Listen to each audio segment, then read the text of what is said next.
দম আসলে তখন থেকে ফেলেছি যখন আসলে ঈদের রিলিজটা পেয়েছে, কারণ দম আটকে ছিল তখন যখন আমরা শুটিং করেছি, কারণ এত প্রেশার, এত পরিশ্রম, এত ইমোশন আমাদের এই সিনেমাটার সাথে জড়িত।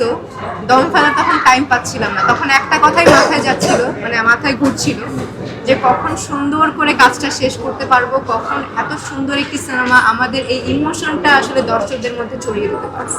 তো এখন যেহেতু যেই রেসপন্স পাচ্ছি, যেই ভালোবাসা পাচ্ছি, যেই আবেগ আসলে মানুষের চোখে দেখতে পাচ্ছি, দর্শকদের চোখে দেখতে পাচ্ছি, সো দমটা আসলে খুব স্মুথলি আসলে ছাড়ছি, ভালোই লাগছে, এনজয় করছি। দেখুন, আজকে তো ঈদের দ্বিতীয় দিন।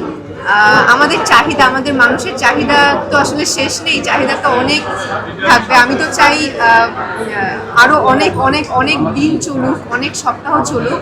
মাত্র ঈদের 2 দিন, এখনই প্রথমটা জাজ না করে ফেলি, আরো কয়েকদিন যাক, তারপর আসলে এই ব্যাপারটা বলবো। তখন আমি একজনের কথাই আসলে মাথায় আনি, সেই মানুষটা আমার পাশে বসে আছে, রেদওয়ান রনি, আমাদের ডিরেক্টর ভাইয়া।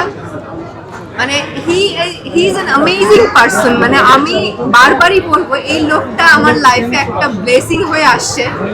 এই লোকটা না থাকলে আমি আসলে রানী হয়ে উঠতে পারতাম না। এবং এত দর্শক, আমি কালকে যখন সিনেমাটা দেখছিলাম, সবাই বলছিল, প্রত্যেকটা দর্শক বলছিল যে এইটা বউয়ের মতন বউ, এইটাই হচ্ছে ক্যারেক্টার, এইটাই রানী।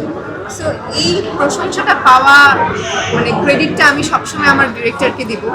সে যদি না থাকতো হয়তো বা আমাকে এরকম প্রশংসাও করতো না, এবং এরকম অ্যাক্টিং হয়তো বা আমি কোনো আসলে এটা অনেক বিনয় করে বলতেছে, না না কিন্তু না, আসলে টু বি ভেরি অনেস্ট, অনেক আপনারা ভালো সবাই artist, সবাই অনেক আমাকে dedicated অন্যান্য কাজেও দেখেছেন। এরকম অ্যাক্টিং আসলে আমি অন্যান্য কোনো কাজেও করতে পারিনি, এবং পরবর্তীতে করতে পারবো কিনা আমার সন্দেহ আছে, কারণ এই ডিরেক্টরকে তো আমি সব সিনেমাতে পাবো না।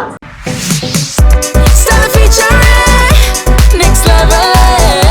Well done, side by side, fridge.